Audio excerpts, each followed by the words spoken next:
Hey guys, it's Paul from Plan B Paraguay. We've had many of you ask to hear more from our clients, have them share their experiences about Paraguay, what they like, what they've learned, just their experiences in general. Here we are with Tees today, sitting at the lovely Cafe de Acá, Paseo de Galerías. Let's get into it. So I guess the first thing to start with is, what made you choose Paraguay as a residency?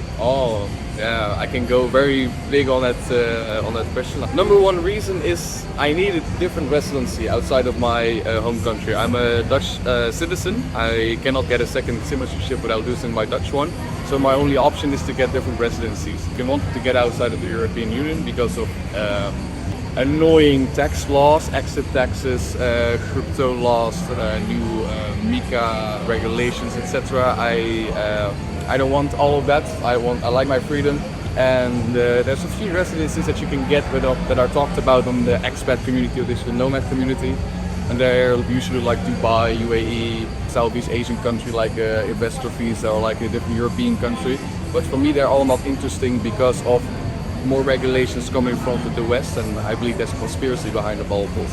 No, Paraguay is one of the only countries left where I don't need to show proof of income, where I only need my birth certificate and my criminal background record. For the rest, I don't need to stay here for a minimal amount of days per year. I don't need to come back every few years to maintain my residency as much as I would need to do in other countries where I need to stay there for a certain amount of time, which I don't want because, like I said before, freedom is very important to me. That was my number one reason for coming here, because they don't have forward income tax. It's a good thing that you bring up here, because what we notice is that we tend to get like 3 different types of clients. Right? All right. We get people that come to Paraguay and they want to live here full time, like I do and Cam does and the team does. We get people that want to come to Paraguay.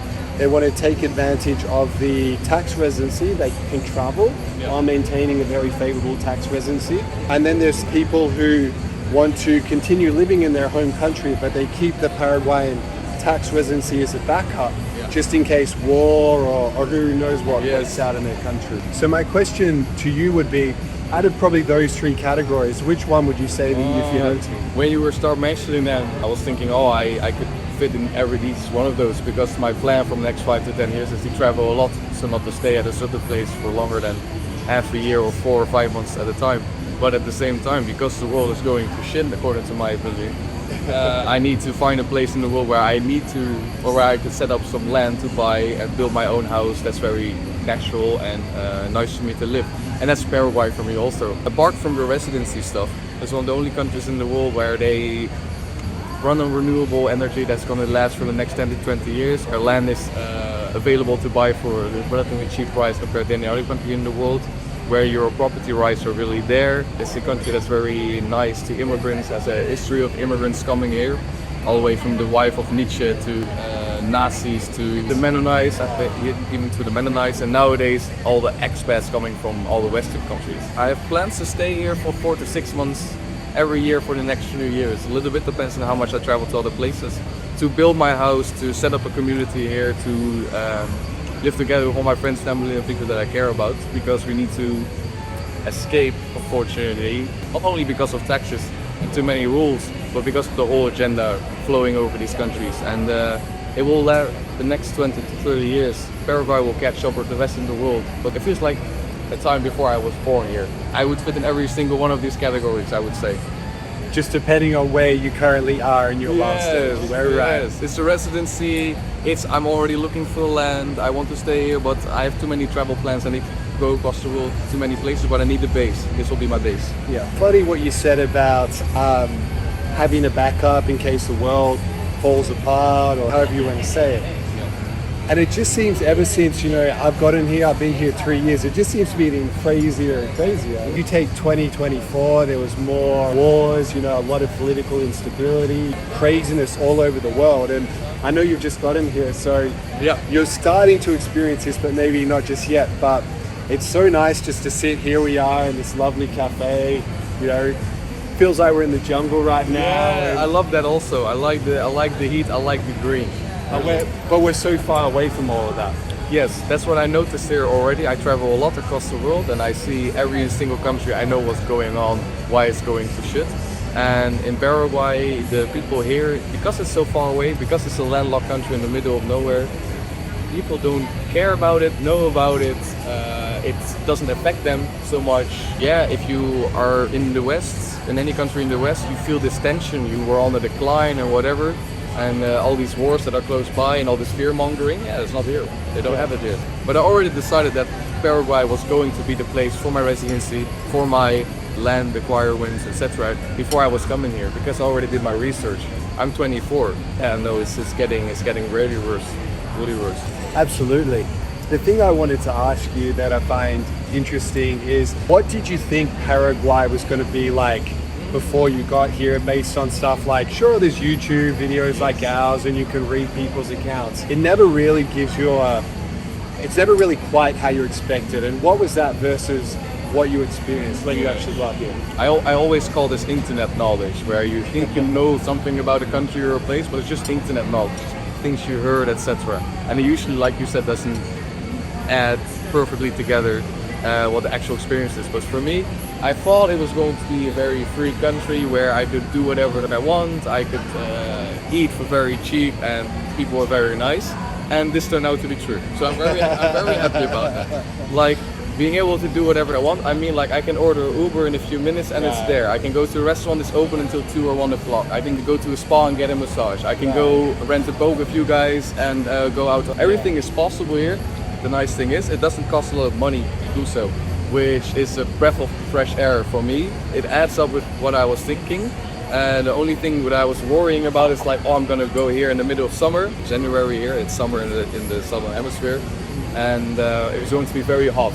Which is true, it is very hot, but I don't mind, I like that, I knew that, I know what I'm signing up for. And for the rest, I have access to swimming pools every day, access to outdoor showers, all these cafes are very well ventilated, they're nice shady areas, they have lots of greenery, lots of water everywhere, so there's cool places. But if you're walking in the middle of the street at 2 o'clock or 3 o'clock, yeah, it's hot. It is hot, yeah. It's hot, but I like that. For example, right now in the Netherlands, it's minus 2 degrees and it's snowing. I'd rather have 40 degrees here than minus 2. And that's just me, but I like that. I like it here a lot. Tease, for what I've learned about you, you like the outdoors, you know, you like to be in nature. Yes. I heard you recently went camping with some other people in the community. What was that like? Yeah, it was amazing. Because I went here and I did the whole residency thing with you guys, I also got invited to a dinner at a very nice place. I think it's called Centenario, something like this. The club. Club Centenario. Club Centenario. Yeah, right. Really amazing. Was a dinner for me, and there I met lots of people from the community that already went there, that you guys helped and that are friends of you guys. I made friends with some of them, and they invited me to come camping with them in the middle of the country, like 3-4 hours away. Big off-road car, because otherwise you cannot get there to the place where we went. You can go across the country, but eventually you need to get off the road through a national park to go to a waterfall/river where we went. And we camped there all night, and it was under the stars. There was no light pollution. I saw meteorites. There were no mosquitoes at the river, which was very first to me, because in every tropical paradise place in the world there's mosquitoes, also here in Paraguay. But there were none there, which is amazing to me. And I love the countryside. I'm gonna visit in the next few days. I'm gonna buy a motorcycle here, off-road one, to properly see all the places that I want to see, because I love nature. So let's talk a little bit more about your experience of the process and the residency so far. Yes. So what was that like for you?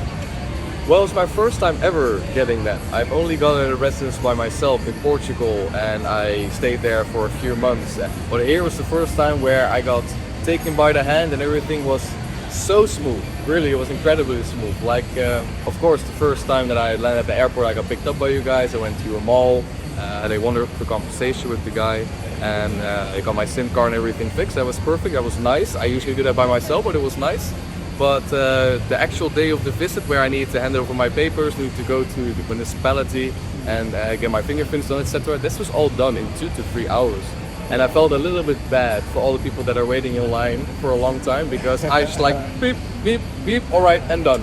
And it was amazing. No, I just have to wait a few months now, and then it's there for 2 years, and I can do anything I want with it. But the scheduler makes it much more easier, much more official, and it's all done and taken care of. So it was a really smooth process, real smooth.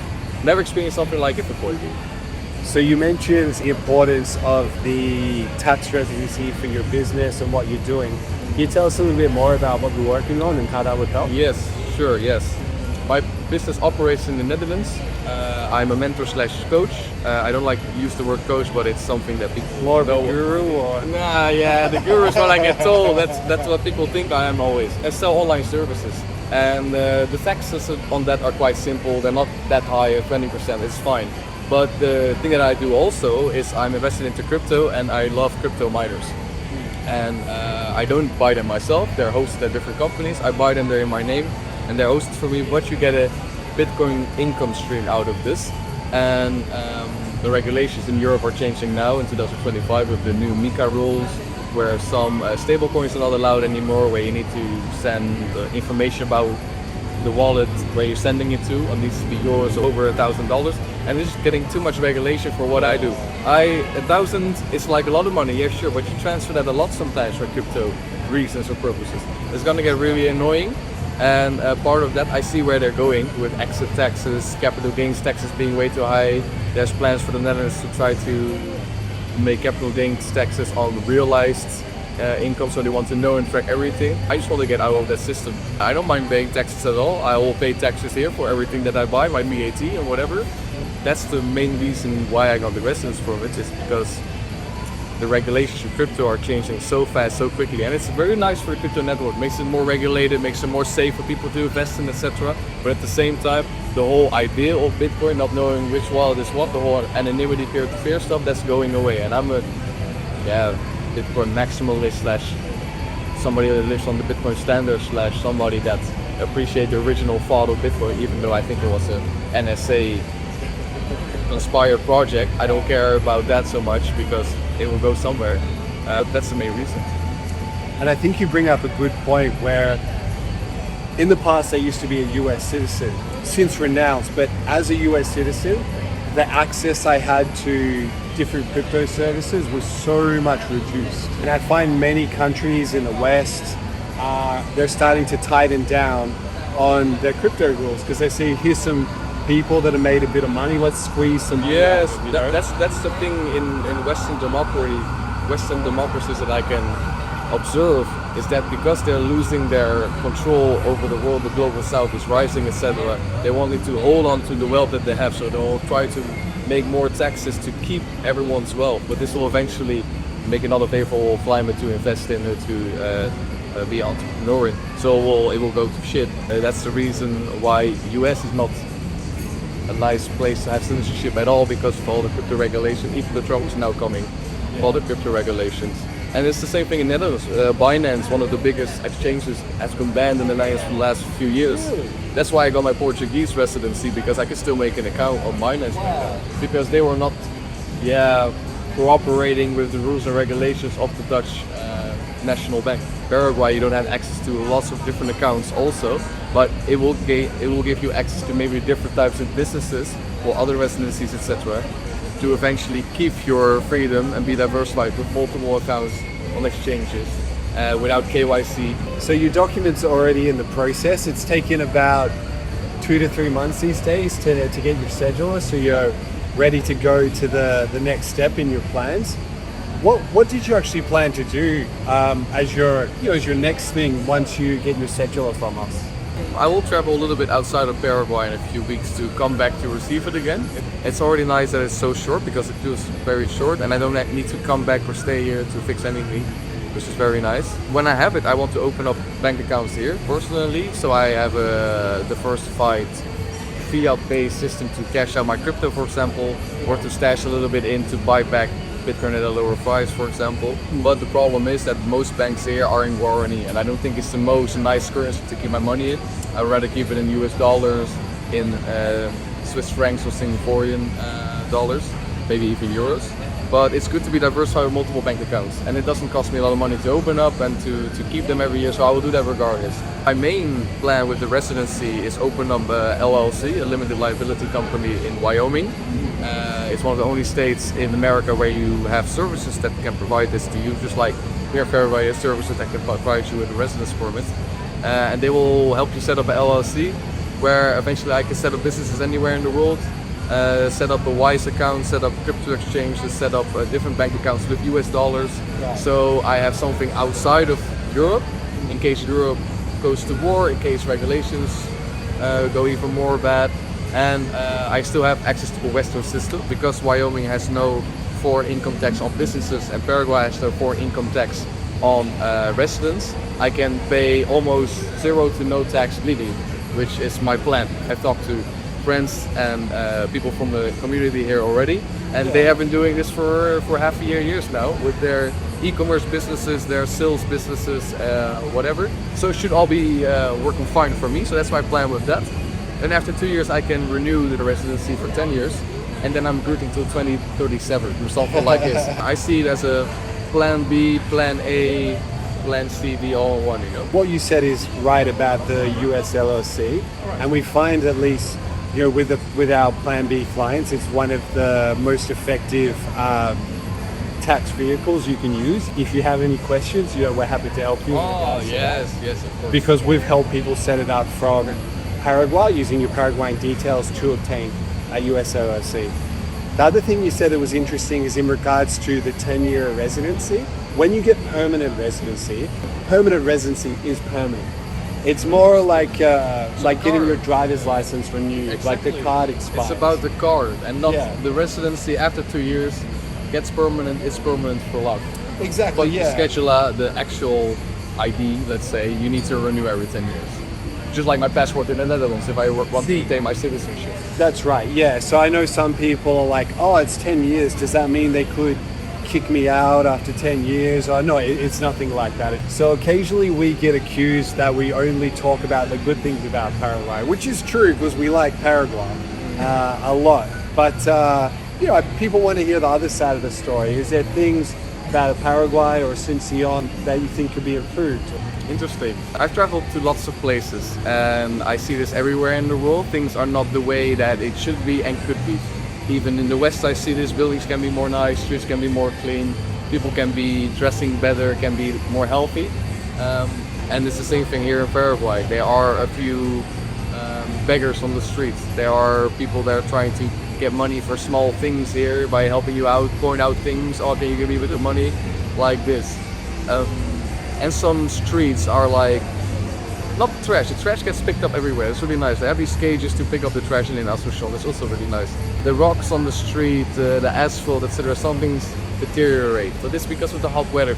It's a small population and there are lots of reasons for this, but that could be improved. But I see it improving already. We're in a beautiful place that didn't exist here for a few years ago. Everyone that I talk to that lived here for 10 to 15, 20 years says things have improved dramatically in the last 5 to 10 years. That people are, like businesses, franchises are investing and things are going the right way. And in the countryside, you just have raw nature and the roads are fine. The asphalt is fine on the main roads. Outside, yeah, it's dirt roads. Yeah. You need a good car for that. What people need to keep in mind is that the taxes are very low here, right? So as a consequence, the infrastructure isn't going to be the same as a country like Australia where the taxes can be as high as 50%. Yeah. So you almost have to choose what's more important to you. Do you want to have like everything perfect infrastructure but super high taxes? Or are you happy to accept, okay, the infrastructure is not amazing, it gets by, but then also the taxes are much lower as a result of that.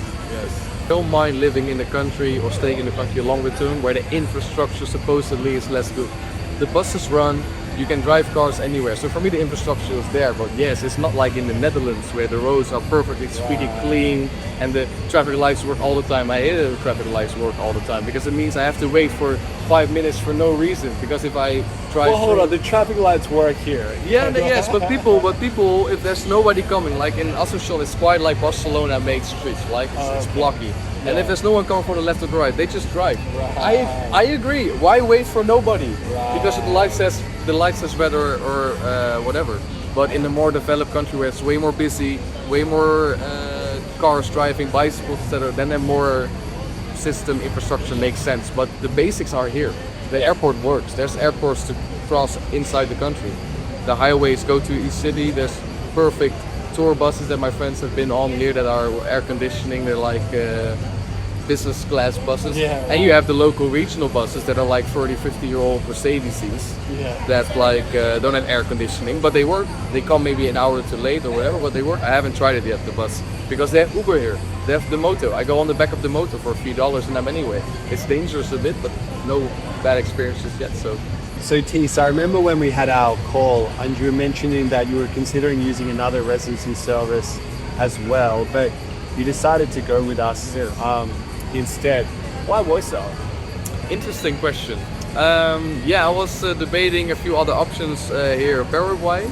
I decided to still talk to them and work with them also a little bit, the ones that are operating from the Netherlands, because I think it's good that lots of Netherlands people are coming here, people from the Netherlands, like citizens. But the reason why I chose your guys for the residency, the scheduler, is because of your guys' success rate that you can check online, and I've heard from other people that went to your place, and the ease of doing it. Like, it was not totally sure if 2025 was going to be possible, but it's sure, almost certainly now, that you can still do it in one go. You can just come here once, request everything, and come back to receive it, or you can even just get it mailed to your place. Other reason was I wanted to be part of the network you guys offer here, because you're catering to a more expat-based patriots. I mean that, so people leaving their home country, mostly Western countries, to come to settle here. For me, it would be very good and interesting to talk to you guys also, because you're pretty much a little bit in the same boat as me. Like, you probably do entrepreneurial stuff, you probably do crypto stuff, you probably are health-based, you probably love freedom, whatever. And those things match to me. So my decision was, in short, ease of getting the residency, like not having to worry about stuff, and needing to wait for a longer time or need to fix extra stuff, whatever. And the access to the network community you guys offer. That's very important. I appreciate you saying that, mate. That's very kind of you. And yeah, I'm glad you had a good experience. Yes. We'll keep you updated and about to have different documents already. But I just want to say thank you and best of luck. Thank you, Paul. Thank you, Paul. It's been amazing to become friends with you guys here over the past few weeks, and to properly just talk and connect and grow here. It's really nice. Thank you so much. You're welcome, man. And like for me and the team, that's the unexpected benefit. Is obviously we provide a community and that's part of our service, but we also really benefit from that ourselves. Yeah. It was awesome to have you here, mate. Thank you. Thank you so much. Thank you. Thank you, Paul. All right, well, that's it for today, guys. I hope you got some value out of that. If you want to book a call with me, there'll be the details in the description of this video. And until next time, guys, have a good one here from Paraguay. Goodbye. Thank you.